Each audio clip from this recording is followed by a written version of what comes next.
Bienvenue à ce webinaire organisé par les éditions Novalis. Je me présente, je m'appelle Marie-Zissis et je suis éditrice chez Novalis. Je suis très heureuse que vous soyez des notes pour ce webinaire intitulé Comment vivre dans une société et une église polarisée. Aujourd'hui, vous aurez l'occasion d'assister à une discussion animée par Édouard Chatov, prêtre assomptionniste et auteur du livre Un pèlerin russe au XXIe siècle. Il s'entretiendra avec Stéphane Burgy et Mathieu Collin, excusez-moi, au sujet du livre La dérive conspirationniste. Stéphane Burgy, auteur de La dérive conspirationniste, est docteur en études du religieux contemporain et enseigne en sciences politiques et en études religieuses à l'université de Sherbrooke. Ses recherches portent sur les rapports entre politique, culture et religion et sur l'éthique religieuse. Mathieu Collin, quant à lui, est post-doctorant à la chaire UNESCO PREV, Prévention de la radicalisation et de l'extrémisme violent. Titulaire d'un doctorat en sciences des religions à l'Université de Montréal, il se concentre sur les idéologies d'extrême droite dans leurs formes les plus radicales, accélérationnisme, complotisme, néonazisme. Il analyse également les influences culturelles et religieuses de ces mouvements, de l'étude des mêmes à celle de l'ésotérisme. Il est par ailleurs spécialiste des liens entre sécularisme, politique et religion, notamment aux États-Unis, et du satanisme contemporain. Comme d'habitude, je vous rappelle qu'une période de questions suivra cette discussion. Afin de faciliter cette période, je vous encourage à écrire vos questions en utilisant l'onglet Q&R situé au bas de votre écran. Vous pouvez les rédiger quand bon vous semble, dès qu'elles vous viennent à l'esprit tout au long de la discussion. Je les recueillerai et je les poserai pendant la période prévue à cet effet.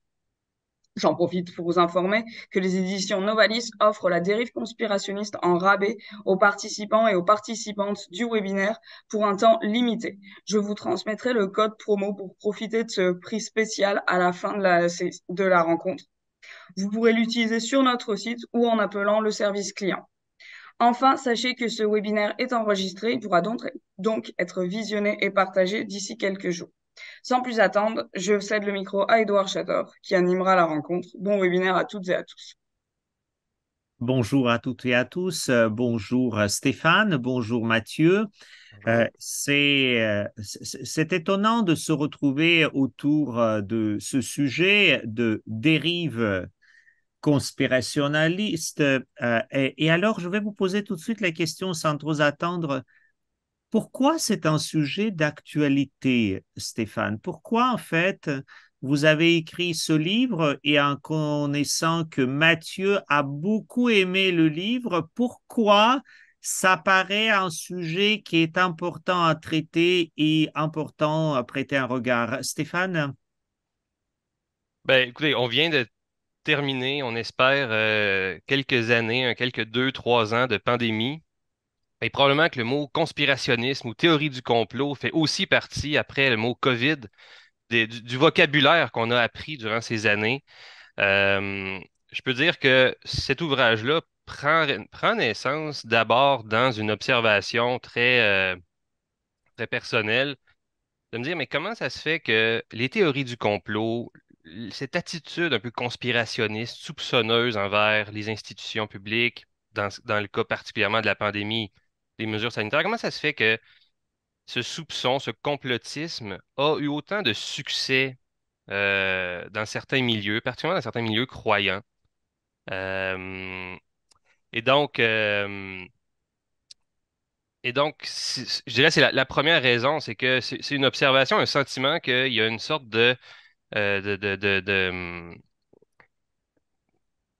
d'affinité parfois entre certaines idées, entre certaines conceptions, certaines visions du monde et le conspirationnisme. Pourquoi je parle du mot dérive conspirationniste, comme si il y a une vision du monde, il y a une façon de concevoir la sphère sociale, les autorités politiques, les autorités Mhm. sanitaires, scientifiques, avec l'angle de la méfiance, l'angle du soupçon. Et ce qui fait que quand arrive quelque chose comme une crise sanitaire avec des mesures qui sont considérées comme quand même assez intrusives, assez limitantes dans la sphère privée, tout de suite, l'interprétation euh, du conspirationnisme est adoptée. C'est-à-dire quelque chose n'est pas clair, quelque chose est un peu louche dans tout cela. Quelque chose est louche et ceux qui nous les imposent, ces limitations-là, ces contraintes, ce couvre-feu, ce vaccin, ce masque qui nous dérange, s- sont animés par une logique qu'on soupçonne d'être malveillante, mal intentionnée. Et donc, ça peut arriver, et c'est arrivé assez régulièrement, qu'on a interprété dans certains milieux croyants ces mesures-là comme une forme de persécution. Et c'est là qu'on tombe dans quelque chose de conspirationnisme. Et là, évidemment, le conspirationnisme, c'est beaucoup plus large que le milieu des croyants. Il y a différentes racines, il y a différents courants conspirationnistes, mais il y a une sorte de, on pourrait dire de façon plus généralisée dans la société, une défiance, un certain ressentiment même contre les élites, et qui met la table pour le conspirationnisme. Et donc, la pandémie, espérons-le, est derrière nous, mais les crises sociales ne sont pas derrière nous. On peut penser à différentes crises le travail, la crise climatique, etc., etc. Donc, pourquoi ça nous intéresse? Tout simplement parce que ça affecte notre capacité collective à agir face à un enjeu social. Voilà, une Euh, capacité collective à agir face à un jeu social. Euh, vous, comme, disons, un peu spécialiste qui est intéressé à ce sujet, écrit le livre. Et maintenant, je vais me tourner vers Mathieu Collin et dire, Mathieu, vous qui étiez lecteur de ce livre, pourquoi vous pensez, s'il y en a, j'espère s'il y a, hein, l'importance de lire ce livre. D'ailleurs, quelle était votre réaction à la lecture de ce livre? Comment vous voyez? Est-ce que c'est trop compliqué? Est-ce que c'est facile à lire? Alors, déjà, je voudrais effectivement rebondir sur ce que vient de dire Stéphane Burgis, c'est-à-dire qu'effectivement, si la pandémie n'a pas inventé le phénomène du conspirationnisme, il en a certainement accéléré le processus, et notamment effectivement dans les moments de crise où on sait que les moments de chaos et de désordre existentiel en fait appellent un besoin d'ordre primaire, et les théories du complot en fait représentent exactement ça, représentent cet ordre dans le chaos. Pour repartir effectivement plutôt sur votre question, euh, le livre, justement, je pense qu'il s'intègre en fait dans cette réflexion, dans cette démarche, c'est-à-dire que certains milieux croyants, dans le chaos créé par la pandémie et dans aussi, et, en tout cas aidé par une certaine défiance vis-à-vis des institutions traditionnelles, vis-à-vis des élites, qui s'est largement renforcée durant la pandémie, notamment en raison de l'implication directe de ces institutions-là dans la vie des citoyens, a permis en fait à certains milieux et à certaines idées de prendre racine et de se développer en contre-culture ou en tout cas en certains contre-discours qui sont perçus comme étant des contre-pouvoirs.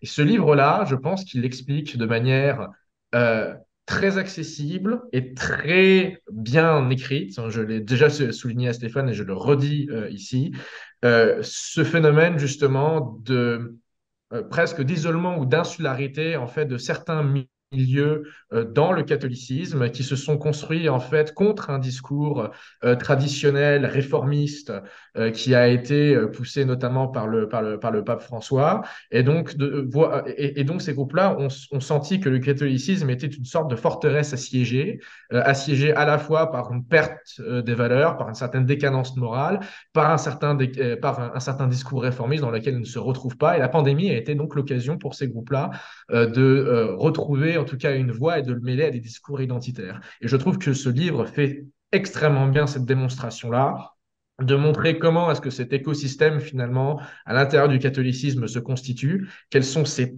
principaux acteurs, quels sont ses principaux porte-voix, et quels sont aussi les principaux types de discours que l'on retrouve dans ce milieu-là. Parce que, évidemment, il y a un pas entre griefs légitimes que l'on peut avoir par rapport à certaines mesures ou par rapport à certaines institutions, mais ces griefs-là ne peuvent pas être nécessairement comparés du conspirationnisme. Et on voit qu'il y a une gradation dans ces milieux-là aussi en fonction des acteurs, en fonction des milieux, en fonction des discours. Et donc, je trouve que ce livre est vraiment important vis-à-vis de cette question-là, c'est de faire vraiment table rase des préjugés et d'observer quelles sont les racines historiques et intellectuelles, mais aussi les développements sociologiques, théologiques aussi dans certains cas, qui ont mené ces groupes à acquérir une certaine prééminence dans le milieu néo-traditionnaliste et même sur la scène médiatique internationale actuellement. Alors voilà, nous voyons que vous dites que c'est actuel, c'est quelque chose d'important, mais pour savoir exactement, peut-être il faut donner quelques définitions. Alors, je vais vous demander d'abord Stéphane Burgy, mais évidemment Mathieu réagissez. comment on définit conspirationnisme?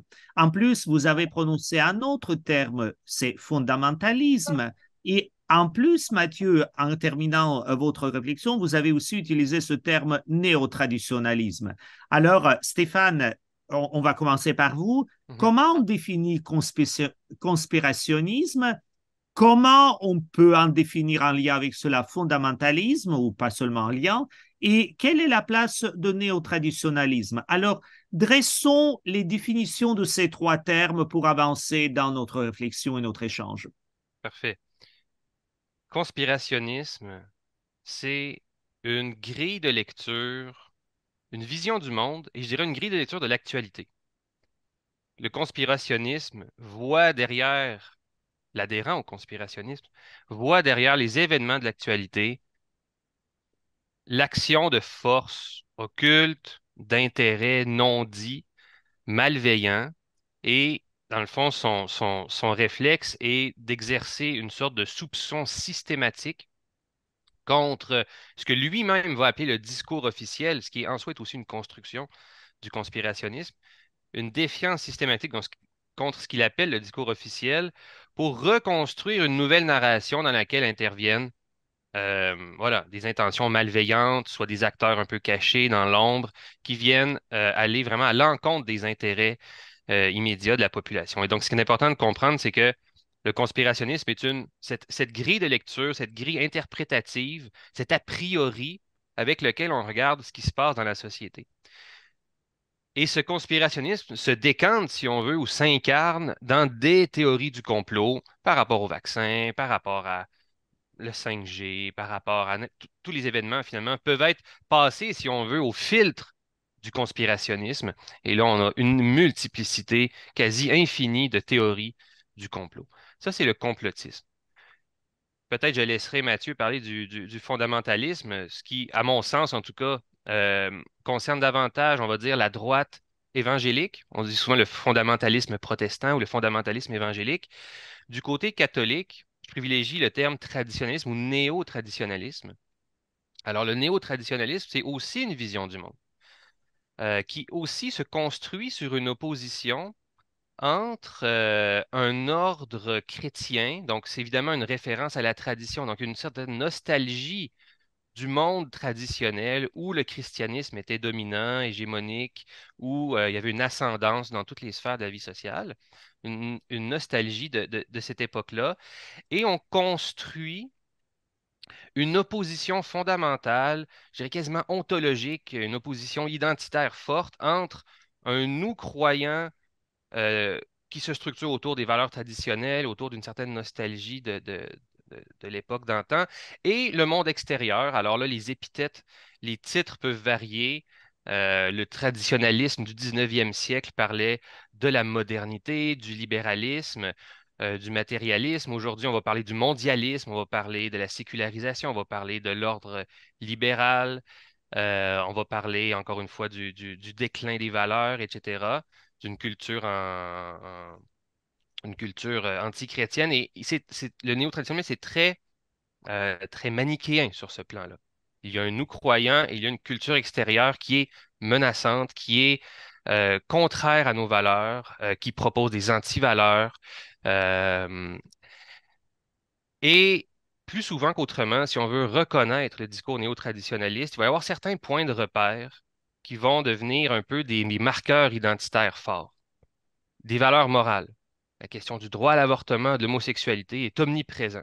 C'est toujours des éléments qui sont présentés comme des preuves qu'on vit dans un monde décadent dans lequel les valeurs chrétiennes sont niées, sont persécutées.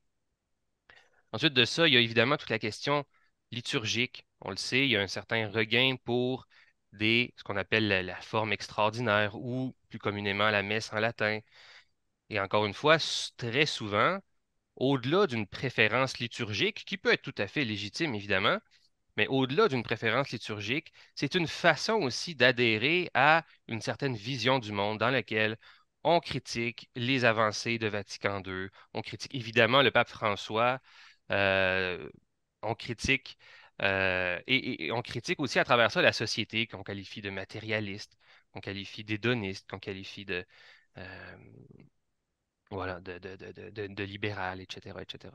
Donc, c'est cette, et on comprend simplement en définissant ces deux visions du monde, conspirationnisme et néo-traditionnalisme, comment l'adhésion au néo-traditionnalisme de lui-même peut facilement mener au conspirationnisme.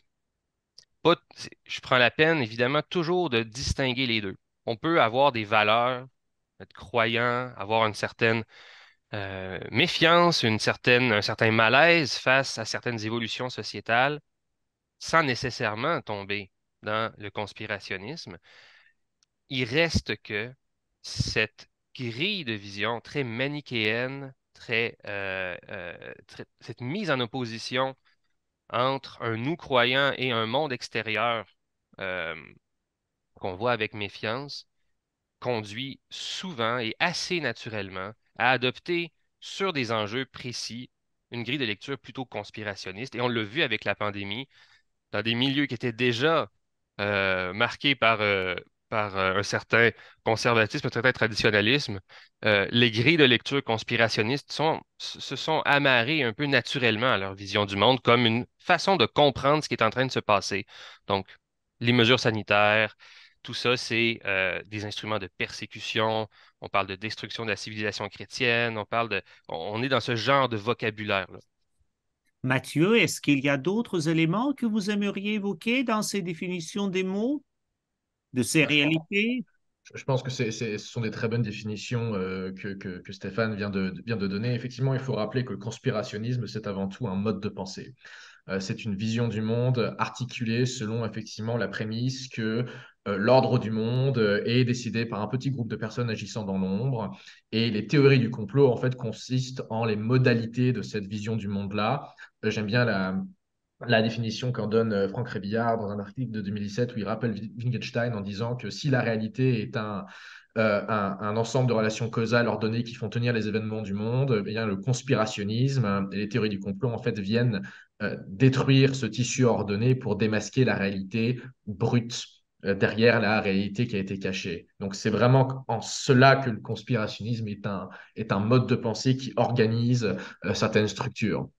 Là, effectivement, on peut dresser un parallèle avec le fondamentalisme, hein, puisque Stéphane Burgi m'a laissé le soin de ces définitions-là par rapport au néotraditionalisme qui, effectivement, concerne davantage la dimension catholique qu'il étudie. Le fondamentalisme, alors évidemment, il n'est pas que l'apanage du christianisme, hein, on le retrouve dans beaucoup de traditions scripturaires ou textuelles de par le monde, mais une définition très rapide, peut-être trop schématisée, ce serait effectivement de dire que c'est un mouvement de retour à la nature originelle d'un texte et aux doctrines originelles d'un texte, et qui se construit aussi en opposition par rapport à une certaine modernité, à une certaine sécularisation aussi de la société qui viendrait mettre en péril ces doctrines originelles. Et on voit en fait hein, immédiatement les affinités électives qui peut y avoir entre conspirationnisme et fondamentalisme, et donc a fortiori néo-traditionnalisme, comme l'a rappelé Stéphane, c'est-à-dire en fait une vision du monde manichéenne, un dualisme. Il y a le même genre en fait de gestion de la réalité et de la terreur existentielle dans les théories du complot et dans la croyance religieuse, hein. C'est pour ça qu'on sait qu'il y a effectivement un fonctionnement qui est analogue entre les deux, ou du moins qui permet certaines passerelles. Parce que les théories du complot, tout comme certaines croyances religieuses, permettent en fait de négocier les frontières de la théodicée, c'est-à-dire l'existence du mal dans le monde, permettent effectivement de séparer le monde entre bien et mal, entre agents du chaos et agents de l'ordre que l'on souhaite retrouver ou que l'on souhaite imposer, et permettent également aussi une certaine grille morale hein, que l'on dresse souvent effectivement en opposition à un certain groupe de personnes. C'est-à-dire que les théories du complot, tout comme le fondamentalisme, et a fortiori le néotraditionalisme, va séparer le monde en deux groupes bien distincts, ce qu'on appelle in-group, c'est-à-dire le groupe qui est perçu comme étant assiégé, attaqué par un certain nombre de discours ou d'actions, et le out-group qui est effectivement cette cible que l'on désigne comme étant l'entité responsable d'un certain nombre de malheurs et qui doit être combattue, si ce n'est détruite ou voire pire dans certains cas, comme l'ont montré plusieurs exemples historiques sur lesquels je n'ai pas besoin de revenir. Donc, je pense qu'effectivement, c'est là où on voit tout de suite, et que Stéphane l'a très bien montré, comment est-ce qu'il y a effectivement ce lien très direct, ou en tout cas ces passerelles, ces ponts narratifs entre conspirationnisme et fondamentalisme et néotraditionalisme. C'est dans cette espèce de refus d'un discours dominant et dans un sentiment aussi de déclassement, ou dans un sentiment de discrimination, dans un sentiment d'assaut vis-à-vis d'un groupe donné. Merci. En vous écoutant, j'ai une question ou peut-être quelques petites ou grandes questions qui trottent dans ma tête. Mais qui dans notre vie n'a pas eu cette idée que tout n'est pas clair? On nous cache quelque chose. Il y a des choses qui n'ont pas dites clairement. Et enfin, le monde n'est pas si clair que ça. J'ai envie de dire, qui d'entre nous n'a pas eu cette tentation ou cette épreuve de ne pas tomber dans le banc de soupçon et de méfiance? Et en même temps, je ne crois pas qu'on est conspirationniste des jours de notre naissance. Donc, comment ça fonctionne cette affaire? Comment on devient ou comment on devient plus, on passe à ce stade de conspirationnisme? Quels sont les mécanismes qui sont derrière? Stéphane, Si je voulez-vous peux, un oui, peu? oui, si je peux commencer, le, la méfiance, la critique, la capacité à exercer justement un regard critique sur les politiques publiques, sur le discours médiatique en général, c'est certainement une affaire pleinement légitime. Ça fait partie de notre identité de citoyen, de notre même rôle de citoyen dans une démocratie saine. Le débat est possible, la critique est possible. J'aurais justement envie de dire que là où on franchit la ligne du conspirationnisme, c'est justement à partir du moment où on n'est plus tellement dans cette logique de critique et de débat. C'est que la question, elle est réglée.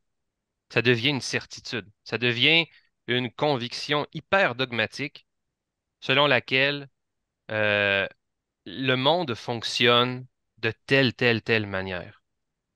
On n'exerce plus du tout la pensée critique à ce moment-là. C'est que la critique devient une sorte de paravent, on va mettre de l'avant, on va dire oui, nous on est critique, on est critique. Donc le mot est utilisé, mais de façon, quand on l'analyse un petit peu plus en profondeur, ce qu'on se rend compte, c'est qu'on a affaire à des croyances hyper dogmatiques.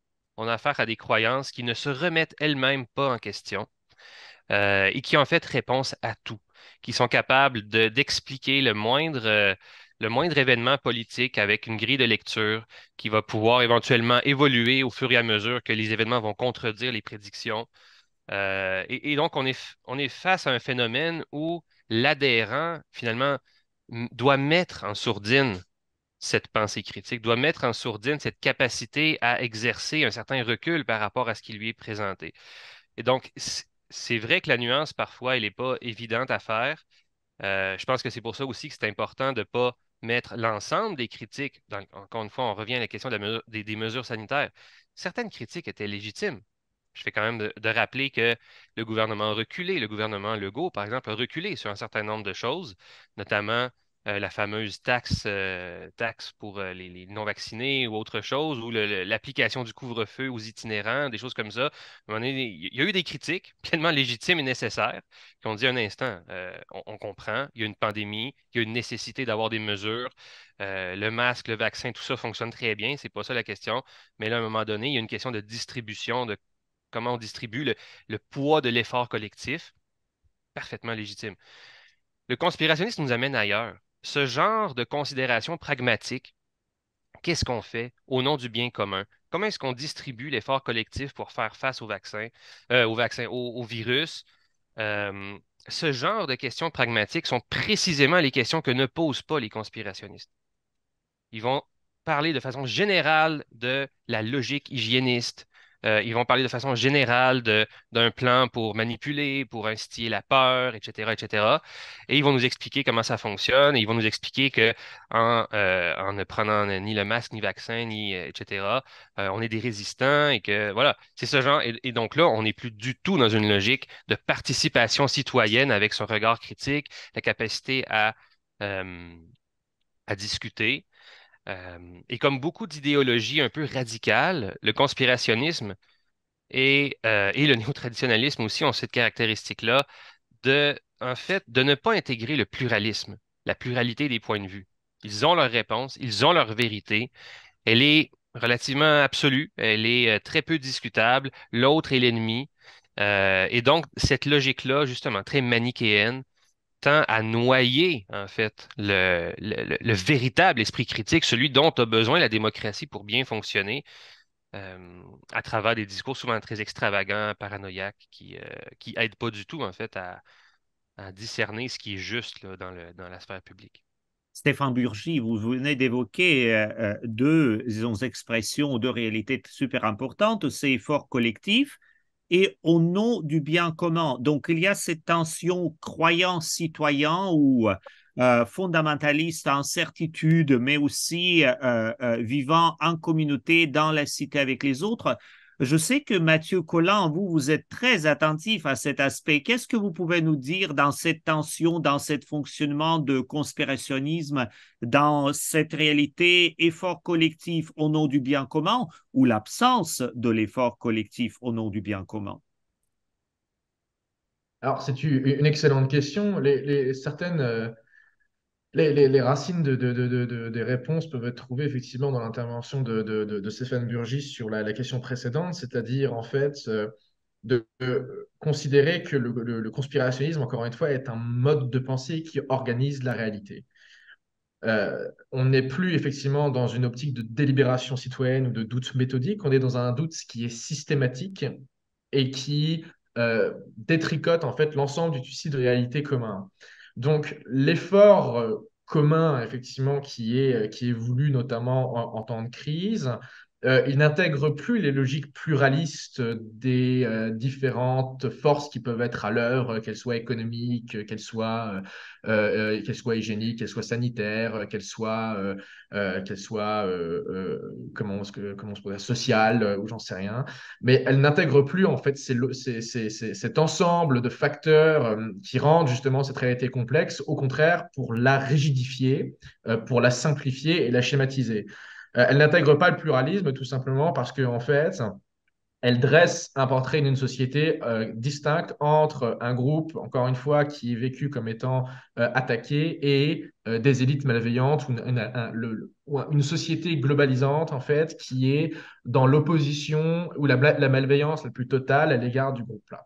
Donc ça, c'est effectivement important déjà de se rendre compte de cette dimension-là, c'est-à-dire que, et ce qu'on voit notamment dans les livres par rapport au néo-traditionnalisme, c'est qu'on n'est plus dans une optique effectivement d'effort commun, mais on est dans une optique de libertarisme soigneusement sélectionné, qui consiste à intégrer une logique identitaire euh, à la défense en fait de la chrétienté ou de l'identité catholique par rapport à un État qui est systématiquement perçu comme étant en opposition et un ennemi mortel quasiment de ce catholicisme-là qui tend à s'exprimer et qui tend à revendiquer une identité en opposition en fait aux valeurs démocratiques qui sont censées être soutenues par les groupes faisant effectivement le jeu démocratique quel qu'il soit. J'aime bien cette expression d'Éric Sadin qui rappelle que les théories du complot sont la forme ultime de défiance envers l'État, parce que comme Stéphane Burgy l'a rappelé, il y a une différence entre critique nécessaire et saine des mécaniques démocratiques, et notamment en temps de crise, et conspirationnisme dans le sens de systèmes idéologiques, dogmatiques, rigides et radicales, qui a déjà en fait ses réponses, qui ne les cherche pas, mais qui cherche à plaquer une grille de lecture. Et donc, effectivement, cette gradation et cette idéologie dans la sphère publique neutralise complètement les logiques pluralistes, neutralise complètement cet effort de bien commun, cette res publica, hein, littéralement, c'est-à-dire cette chose commune qui n'est plus chose commune, mais qui est perçue comme avant tout la propriété d'un groupe qui chercherait à imposer un certain discours. Vous savez, le temps passe très vite, donc je vais aussi aller vers une question qui me semble vient à ce moment dans notre conversation comme naturelle. Stéphane Burgy, vous, dans le livre, vous mentionnez que parmi ces gens de néo-traditionnalisme, quand même, vous dressez un certain nombre, une liste. Ce ne sont pas des gens mal éduqués ou qui ne connaissent rien du monde. Vous citez quand même les philosophes, les enseignants, les gens appliqués dans disons, les travaux pastoraux, dans l'organisation de l'Église ou de la société. Ce qui veut bien dire, le phénomène, il n'affecte pas juste les samples de ce monde, voire sampler. Ce que vous dites, Mathieu, c'est que c'est précisément il y a question des élites et les populations en général. Alors, comment faire dans ce domaine? Vous intitulez un chapitre dans votre livre, Stéphane, dans la cité moderne, la parole croyante est-elle condamnée à l'insignifiance? Moi, je vais vous dire, dans ce contexte de soupçon et de méfiance, parce que j'aimerais bien entendre la réflexion aussi de Mathieu, comment voilà, vivre une critique pour que la parole ne soit pas réduite à la parole insignifiante. Stéphane, on va commencer par vous et après Mathieu dira, c'est-à-dire qu'une parole soit audible, crédible et constructive. Absolument. C'est une excellente question. Une chose que j'aimerais souligner et que j'essaie de développer aussi dans ma réflexion sur cette problématique du conspirationnisme et de la dérive conspirationniste, je pense que c'est important de pas voir, je dirais que l'attitude, le remède au conspirationnisme serait le conformisme. Je pense que ce serait une erreur de se dire, pour ne pas être complotiste, pour ne pas être conspirationniste, soyons conformistes, acceptons béatement tout ce qui nous est dit, tout ce qui nous est proposé, sans regard critique. Et j'essaie de développer une pensée peut-être un peu plus théologique, mais sur la notion de prophétisme. Mhm. Cette notion de prophétisme qui appartient à la tradition biblique, judéo-chrétienne, qui est d'avoir une parole liée à la croyance, à une croyance en une transcendance qui est présente dans l'histoire, mais qui refuse de s'enfermer sur les modes du passé et qui est toujours attentive à quelle contribution peut être faite ici et maintenant, qui refuse de s'enfermer dans des recettes toutes faites, mais qui accepte la nouveauté, qui accepte le débat.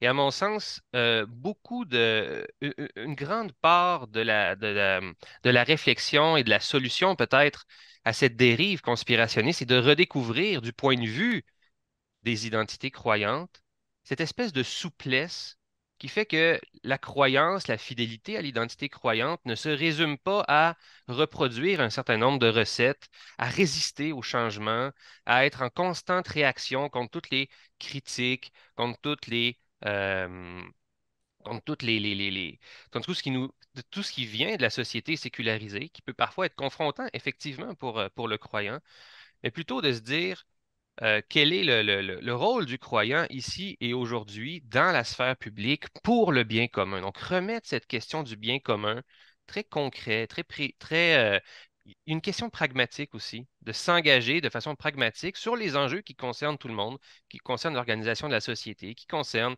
les défis collectifs. Et je pense que réorienter la pensée croyante dans la sphère publique sur ces questions-là, et non pas avoir ces a priori conspirationnistes ou ces a priori d'opposition frontale entre un ordre chrétien et un ordre séculier. Je pense que c'est des a priori qui méritent d'être déconstruits et qui méritent d'être remis en question pour avoir pour avoir une approche beaucoup plus citoyenne. Je pense que l'identité croyante peut très bien s'accomplir dans le souci citoyen du bien commun. Non pas s'y réduire, non pas nier non plus l'identité croyante, mais que les convictions intimes des croyants peuvent très bien être source d'engagement avec des valeurs comme la justice, comme la solidarité, l'humanisme, etc., dans une perspective citoyenne où on accepte que la politique, on accepte la condition politique fondamentale, je dirais, de l'être humain. L'être humain est un être politique.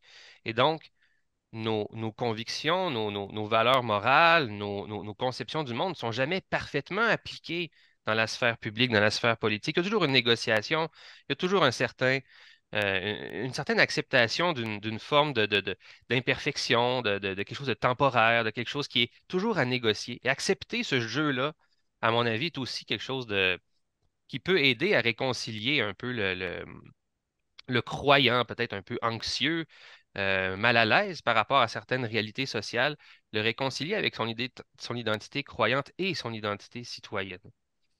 Alors, vous nous invitez à la bienveillance, à la patience et à la persévérance. Et vous, Mathieu Collant, qu'est-ce que vous allez dire? Comment de ne pas tomber dans l'insignifiance? Peu importe, parce que tous les conspirationnalistes, ils ne sont pas forcément tous les croyants, les fondamentalistes ne sont pas forcément catholiques. Comment retrouver une parole signifiante vis-à-vis de ces milieux ou comment mettre des questions pour voir quelle est la signifiance de leurs paroles? C'est effectivement une très bonne question et une question aussi très complexe, c'est-à-dire comment est-ce qu'on intègre dans la sphère publique un certain nombre de discours qui sont parfois en marge ou parfois extrêmement critiques ou extrêmement virulents par rapport à cette même sphère publique sans tout- euh, à la fois en permettant un échange démocratique aussi sur des griefs légitimes qui sont soulevés par ces idéologies-là, mais sans nécessairement donner la place à des idées qui peuvent être délétères et qui favoriseraient aussi l'émergence et la circulation d'un certain nombre de discours plus ou moins haineux ou plus ou moins dangereux. Et c'est vraiment l'enjeu de la sphère publique actuelle, comme l'a bien montré Stéphane Burgi, c'est que euh, si on prend effectivement la définition d'Habermas, par exemple, qui consiste à dire que la sphère publique doit être avant tout un milieu d'argumentation et de la réunion d'intérêts privés au service du collectif dans une délibération démocratique, on voit que cette même sphère publique aujourd'hui, effectivement, elle est soumise à des tensions, notamment avec la prééminence en fait des médias et la fragmentation aussi d'un certain espace public sous le poids sous le poids des identités, sous des revendications portées aussi par le vecteur de certains médias sociaux. On a des phénomènes ce que j'aime bien cette expression-là, de sphérisation aussi de la vie publique, c'est-à-dire aussi d'un certain enfermement dans des algorithmes, dans des chambres d'écho qui neutralisent aussi les possibilités de discours et dialogue au sein de la sphère publique, où en fait on se rend compte que il y a un enfermement au sein de sous-cultures ou au sein d'espaces dans lesquels on ne parle qu'à soi-même, qui empêche toute délibération justement et tout lien social tout liant au sein de la sphère publique. Donc, la solution, je ne sais pas si je l'ai, parce que je pense que c'est quelque chose qui est extrêmement complexe, mais en tout cas, effectivement, l'une des pistes, c'est retrouver ce jeu de la délibération, c'est retrouver ce jeu de l'espace critique et du jeu de la nuance aussi dans certains enjeux et dans certains problèmes qui mériteraient d'être regardés de manière multidimensionnelle et qui mériteraient aussi d'être considérés sous plusieurs aspects tout en refusant les jeux partisans et tout en refusant aussi, encore une fois, les discours qui porteraient atteinte à la dignité et à la bienséance, entre guillemets, démocratique. Merci beaucoup Stéphane, merci beaucoup Mathieu. Notre temps de conversation à trois touche à sa fin et nous allons retrouver cette dimension multiplurielle et multidimensionnelle, comme vous venez de dire Mathieu, en conversation avec les participants et participantes de ce webinaire. J'invite Marie-Zizis à nous guider à travers les questions qui sont déjà posées et en général les questions adressées à l'un ou l'autre, mais si vous ne voyez pas, n'hésitez pas à prendre la parole si vraiment vous pensez, là, j'ai quelque chose à dire. Merci beaucoup. Donc, c'est maintenant l'heure de la période des questions. Je vous rappelle que vous pouvez en tout temps les écrire en utilisant l'onglet Q&A situé au bas de votre écran. Donc, la première question nous vient de Monsieur Jean-François Hamel, qui dit la chose suivante. D'après vous, est-ce que le traditionnalisme prend de plus en plus de place dans l'Église québécoise?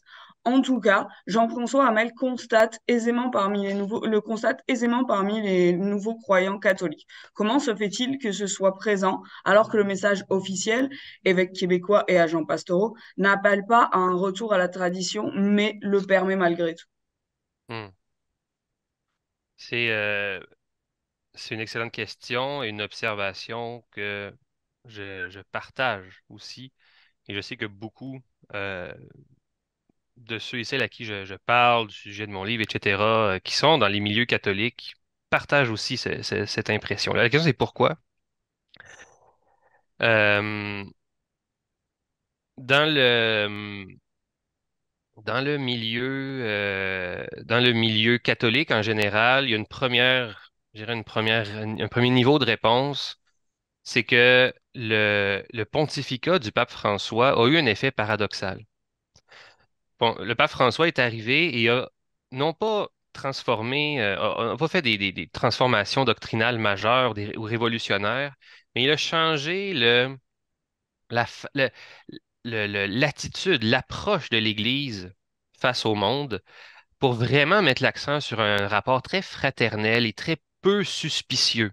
Vraiment de prendre le risque du dialogue, le risque du rapport fraternel. On l'a vu par différents gestes, par différents discours, le fameux aussi qui suis-je pour juger, etc., etc. Et cette approche réformiste du pape François, et on l'a vu encore très récemment avec le synode qui a eu lieu au mois d'octobre au Vatican, cette approche qui se veut très ouverte, très libre à la discussion, qui met sur la table des enjeux qui jusqu'à présent étaient considérés relativement tabous, en tout cas au niveau des instances officielles. On peut parler de la question des couples de même sexe, on peut parler du rôle des femmes dans l'Église, on peut parler des enjeux de gouvernance, etc.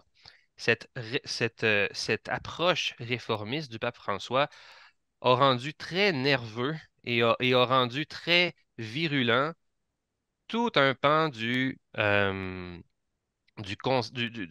on va dire plutôt de droite ou plus conservatrice, une partie plus conservatrice du catholicisme qui s'est mis à entrer progressivement au fur et à mesure des années en résistance, littéralement, contre le pape François jusqu'à des demandes de démission, jusqu'à des réflexions sur est-ce qu'on peut déposer un pape qui serait devenu hérétique, etc., etc.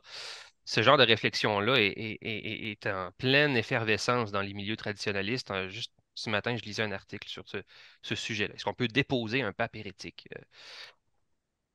Donc, il y a donc cette réaction d'opposition au pape François qui rend nerveux, si on veut, les croyants aux sensibilités plus conservatrices, plus traditionnalistes.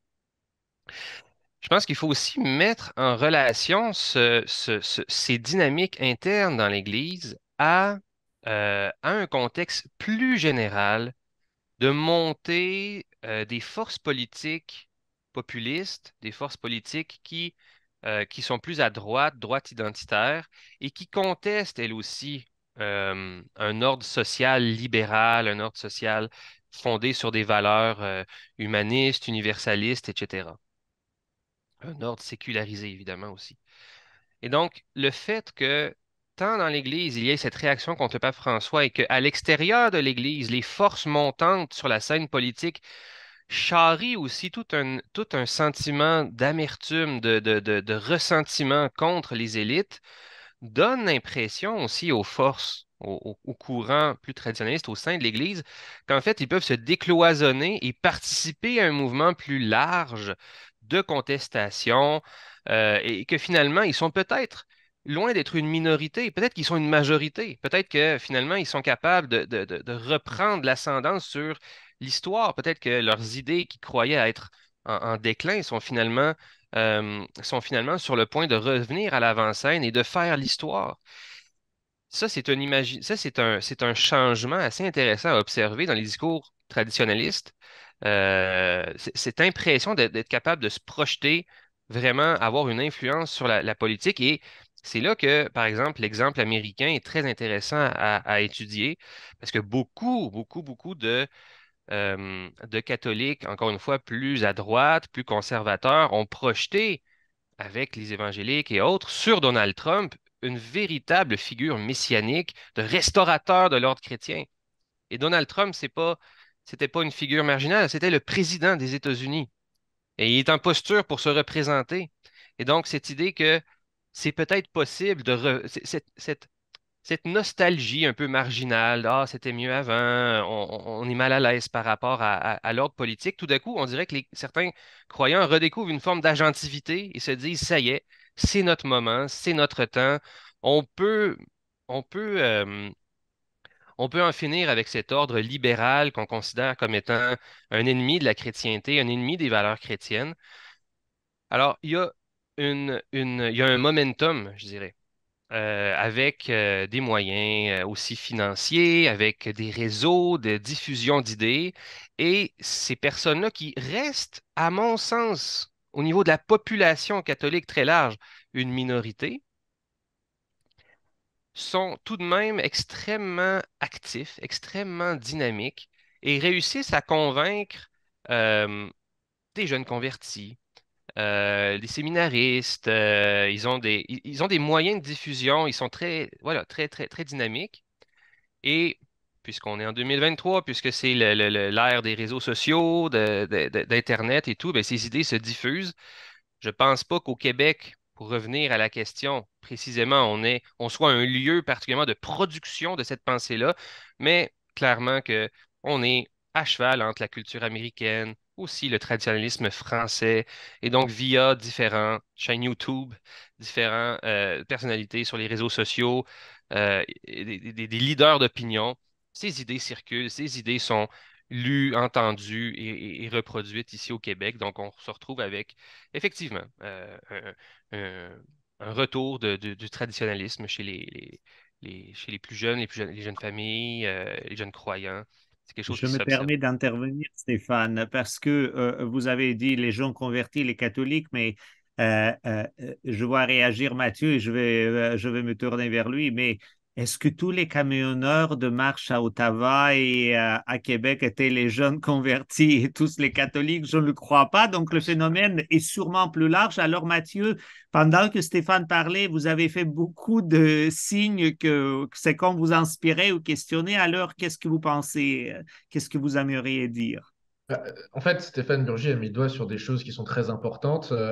D'abord, il y a aussi un mouvement qui est politique, effectivement, c'est-à-dire comment est-ce qu'on a, à l'image de ce qui s'est passé dans le milieu des années 70 aux États-Unis, en fait, cette alliance entre fondamentalistes et politiques de la nouvelle droite aux États-Unis hein, pour devenir ce qui est maintenant ce qu'on appelle la droite chrétienne, qui est une sorte de mouvement assez hétérogène et informel mais qui a énormément de poids, énormément de puissance, comme on l'a vu effectivement lors des dernières élections américaines, avec un taux de soutien de Donald Trump qui était de l'ordre de 76-80% dans dans les dernières élections et qui sera certainement aussi très important en 2024 alors qu'il est en bonne position dans les sondages pour remporter cette nouvelle élection.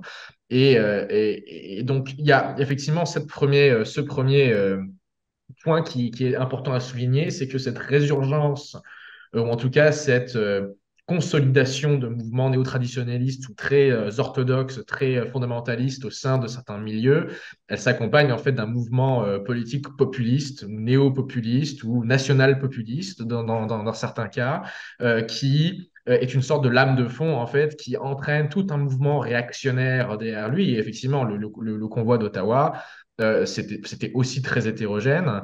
C'était évidemment pas que des jeunes, que des jeunes convertis, pardon, mais on voit en fait cette mobilisation justement de cet écosystème réactionnaire, dont des milieux fondamentalistes, dont des milieux néo-traditionalistes qui font partie de cette espèce de nouvelle définition politique. Et là, je voudrais aussi renvoyer d'un point de vue plus paradigmatique à la thèse de Berger, qu'il formule déjà dans les années 70 ou 80, c'est-à-dire qu'en fait, il voyait justement un effondrement ou en tout cas un affaiblissement de certains types de conservatisme ou de tendances libérales au niveau religieux, pour au contraire un renforcement des tendances les plus orthodoxes ou un renforcement des tendances les plus identitaires.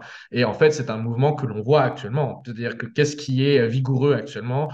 Et c'est ce qu'on voit à la fois dans le domaine politique et dans le domaine religieux, eh bien, ce sont des sous-cultures très orthodoxes, très fondamentalistes. Ce qu'on voit à la Chambre des représentants, par exemple, c'est qu'il y a effectivement 10 représentants qui tiennent le Parti républicain et qui arrivent à le bouger selon ses bons vouloirs. On l'a vu avec les élections du Speaker. Et ça, c'est bien représentatif aussi d'un certain un laboratoire d'expérimentation au niveau religieux ou un certain niveau de conservatisme et de fondamentalisme acquiert de plus en plus de puissance, notamment par l'entremise du politique et de sa mainmise sur certains milieux. Marie, et l'autre question, hein? Alors, la deuxième question nous vient de Alain Despont. Mais la croyance aux valeurs de la démocratie, pour ne prendre que cet exemple, n'est-elle pas en fait un dogme puissant de nos sociétés et de ce fait excusez-moi, un type de conspirationnisme? Mais c'est une question intéressante parce que on rentre dans la question de la définition du monde dans lequel on est, de l'ordre politique dans lequel on est. Est-ce que la démocratie est notre nouvelle religion? Est-ce que les droits de l'homme sont notre nouvelle religion? Est-ce que la démocratie libérale n'est pas notre nouveau culte, notre nouveau credo?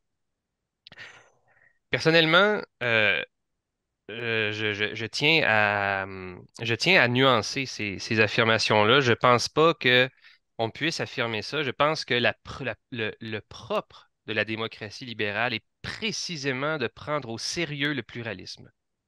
C'est le seul régime politique, du moins existant, qui existe à l'échelle de l'histoire humaine, qui a réellement été essayé sur le plan de société. La démocratie libérale est le seul régime qui prend au sérieux le pluralisme et qui, précisément, au cœur de ses principes, refuse d'imposer une vision du bien avec un B majuscule, refuse d'imposer une religion, refuse d'imposer une doctrine englobante pour parler comme notamment John Rawls. Maintenant, la critique des traditionalistes est précisément la suivante. C'est que c'est faux. C'est que le libéralisme est une nouvelle religion, s'impose comme une nouvelle religion. Et donc, on a notre religion qui est en confrontation ontologique, existentielle, avec l'autre religion, la religion de la modernité. Et donc, il n'y a aucune négociation possible à ce niveau-là. Il n'y a aucun débat possible. Ce qui est important de souligner, c'est que l'Église catholique a fait depuis le début de la modernité, depuis la Révolution française, a fait une réflexion extrêmement houleuse, extrêmement mouvementée, mais pour finir par comprendre que, du point de vue croyant, la meilleure posture dans la modernité, c'est celle de la liberté religieuse, c'est celle de la liberté de conscience, que à essayer de devenir religion d'État, religion officielle, à nourrir cette nostalgie, on finit par trahir le message évangélique. On finit par trahir cette distinction que Jésus lui-même fait entre Dieu et César, ce refus constant à travers les évangiles de s'accaparer le pouvoir politique. Et donc, aujourd'hui, on assiste justement à une redéfinition, une espèce de retour en amont de toute cette évolution théologique qui a eu lieu au sein de l'Église. Et je pense que c'est important aujourd'hui de rappeler justement que on n'est pas dans des sociétés on est dans des sociétés qui sont fondamentalement pluralistes, qui sont organisées autour du respect des libertés individuelles et que comme croyant, il n'y a absolument rien là qui est menaçant pour l'identité croyante. Qu'au contraire, c'est tout à fait possible d'être croyant au sein de cette modernité, au sein de ce pluralisme-là, et que j'ajouterais probablement que ça nous rend euh, beaucoup plus, euh, beaucoup plus fidèles à l'identité croyante que l'on revendique que de se lancer dans des sortes de reconquêtes religieuses à vouloir recréer une chrétienté largement fantasmée par ailleurs, là. Donc voilà. Mathieu, est-ce que vous pensez, ça vous inspire quelque chose, cette question? En fait, ce que cette question met en son cœur, c'est la question du récit commun que l'on propose. Là, c'est comment est-ce que l'on arrive à recréer un lien commun avec la chute des grands récits?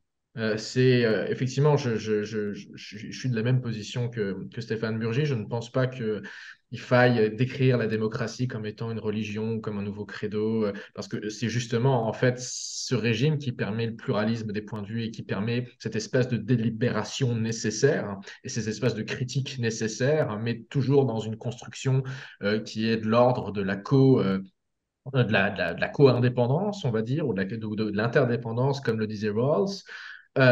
Donc, mais au fond, effectivement, ce que ça exprime, encore une fois, c'est la thèse de Jean-Paul Villem avec l'ultramodernité, c'est qu'une fois que les magistères religieux ont perdu leur capacité à porter du sens, une fois que les magistères séculiers ont été eux-mêmes sécularisés et ont perdu cette propension justement à créer du sens, eh bien ce sens, il échoue à qui?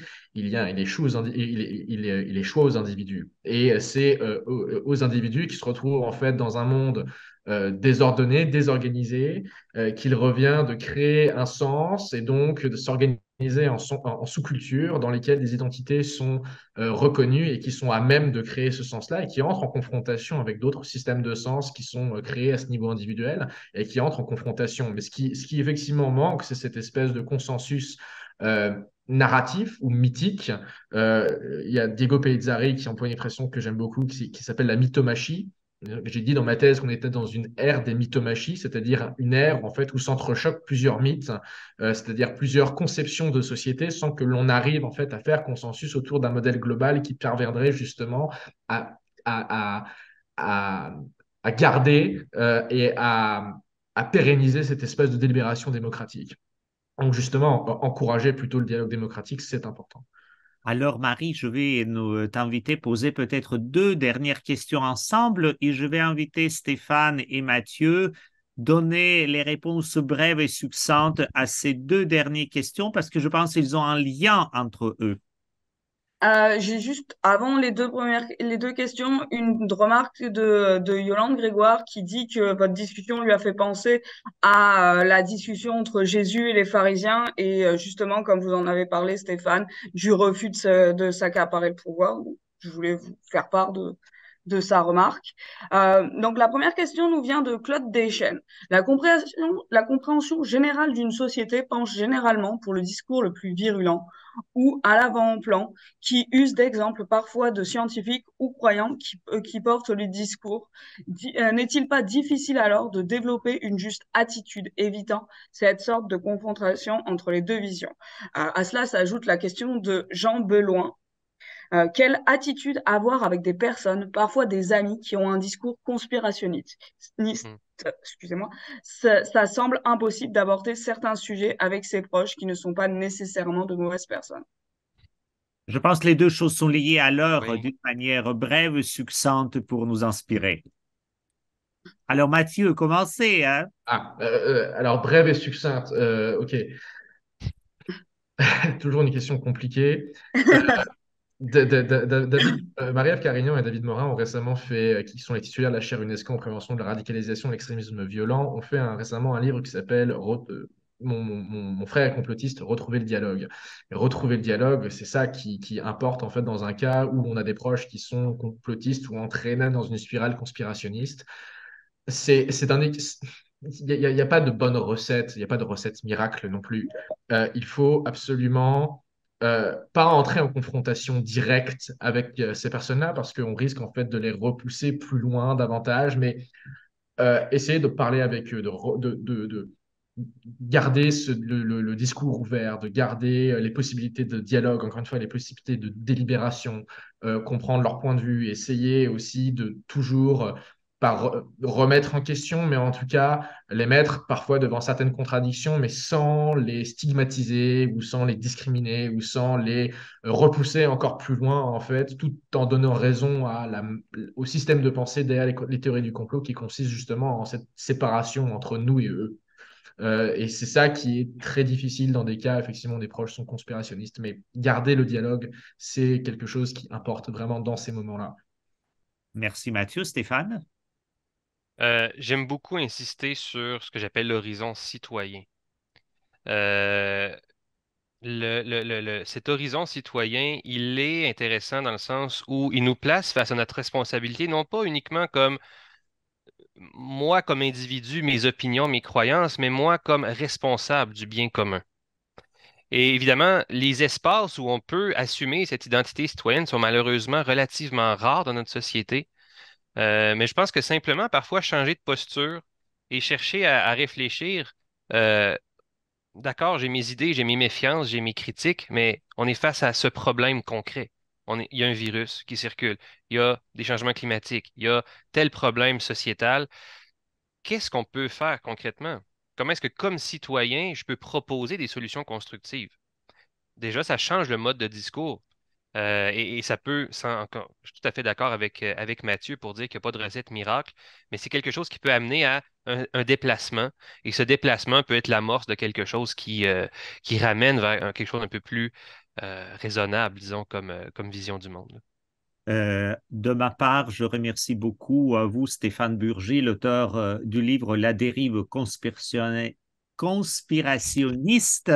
C'est un mot difficile pour moi à prononcer, je pense pour tout le monde, qui est publié chez les éditions Novalis et où vous insistez sur cette aussi l'importance du dialogue, où vous donnez quelques pistes pour comprendre où il y a la difficulté du dialogue précisément. Je vous remercie beaucoup, Mathieu Collant, pour les éclairages de cette participation, pour aussi le regard d'un lecteur du livre de Stéphane Burgy, pour nous dire, et je pense nous avons saisi, que c'est un livre qui, ça vaut la peine à lire pour comprendre et aussi entrer dans le dialogue avec les autres, mais peut-être même avec soi-même sur certains nombres de points. Merci beaucoup, Père Château. Merci, Mathieu. Merci, Marie. Ah, Merci.